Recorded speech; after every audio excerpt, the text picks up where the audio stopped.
fun. Level 100, that's the next new max level, and that's cool too. Like, I think one of the sort of kind of fails of Cataclysm and... Oh, don't give me more stuff I want. And it carried on to Mists of Pandaria for the sake of completion, pretty much. Was this whole, I'm gonna be into that. Don't do that. I really should stop talking, it's making me cough a lot. The whole only gaining 5 levels in Cataclysm, and I think they had to do it again in Mists of Pandaria because they needed to get back up to a multiple of 10 for levels. It made leveling feel less fun to me. Like, you got this whole... You gain... Yeah, you get more powerful every level, and missing out on half of that there, as much as, you know, you're still gaining the same amount of overall strength and stuff, not having the actual level up and hooray my number there's one higher as often made it feel like you weren't getting as strong. Not to mention like spreading out leveling zones and all that sort of stuff, having like Dragon Blight being, you know, 71 to 73 and stuff, whereas here it's like, you know, Valley of the Four Winds is pretty much go there when you're level 86. Grassrang Wilds, go there when you're level 87. Like, it says 2 levels, but there's pretty much only 1 level. You go there, and then when you're level, you go to the next zone and stuff, and... I don't know, I found it less fun, so I'm looking forward to going back to 10 levels per expansion. And... I'm not going to say this is going to fix everything wrong with WoW, but... I think it'll help. I think it'll make things cooler.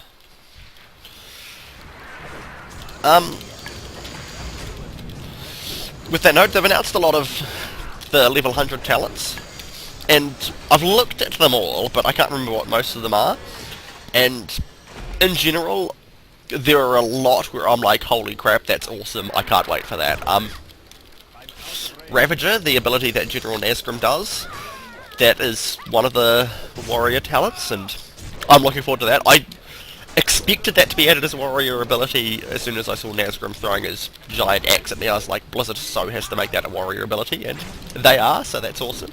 There's also this empowered stance thing, like you get a better defensive stance. It makes you deal a ton more damage, or possibly makes you a defensive DPS spec or something. It's interesting. It looks sort of cool, actually. We shall see, though. We shall see.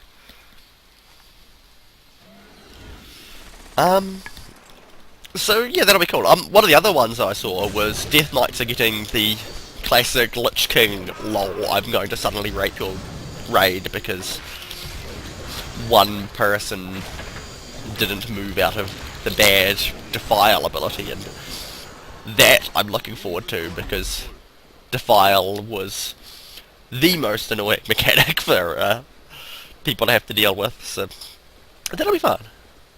Let me get rid of one of these there. Don't want to though. Not too much crap I don't need. Like that. Don't need that. Go away. Warped warning sign. And I will put my hardened shell there. I don't know why I have the hardened shell either. That actually is a good segue into one of the other changes that's happening. They are clearing up a lot of bag space. I think it sounded like heirlooms are going to be BOA. Tabards, that sort of thing, toys, like, for example, you know, Pendant of the Scarab Storm, BOA. I am so looking forward to that, because as you can see, I don't have inventory space ever, because I'm too much of a hoarder to vendor anything ever. Totally my bad. Oh well, I don't care. I probably could clear up inventory space quite easily if I actually tried, but that involves effort. So yeah, that's a change I'm actually genuinely really excited for no particular reason.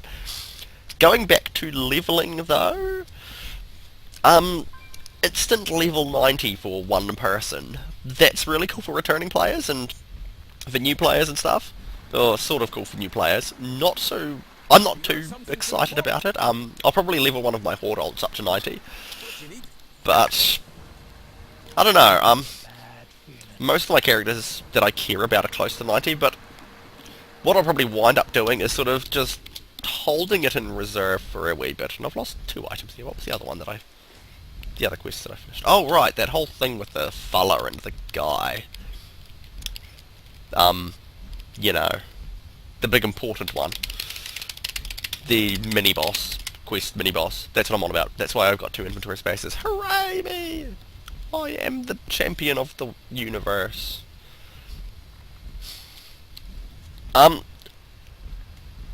With that said, it's a mechanic that's pretty much already in place. There are plenty of ways to get instant 90s, like Scroll of Resurrection, Recruit a Friend, all that sort of stuff. So, yeah. It's not anything I'm too like, oh no, this is going to ruin the game about. There are plenty of other things that are going to ruin the game.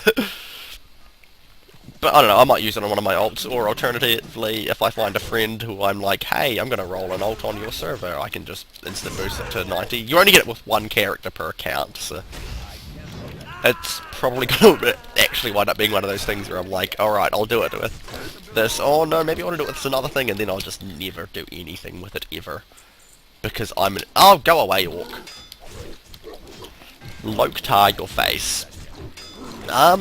One of the other really big announcements is updated character models finally. So they've demonstrated like the Orc one, which everybody saw coming because Garrosh Hellscream already has the upgraded Orc model. Which personally I thought looked kinda derpy on him. That was just my opinion though. But in general though, like, they're much higher quality, they look a lot more 2013 and a lot less 2004. So that's good. That's, you know, really nice sort of graphical update and make the game look a lot nicer. I'm kind of wondering what races they're actually limiting it to though. Like obviously all the vanilla races, but I think they said they're not going to look at Worgen or Goblins for now, but they might in the future, which that makes sense. Worgen and Goblins are, you know, the 2 most recent races. I would assume, though, that Worgen human forms are going to get updated with the human update. The one that I'm really curious about, though, is Draenor. Yes, because I play a Draenor. But also... Oh, that's right, I can just loot these things while mounted. Also, because the Draenor model looks iffy. Like, as people have pointed out, and I might Photoshop in a image of a concept art image of a Draenor here. In fact, I think I will by flying up here and then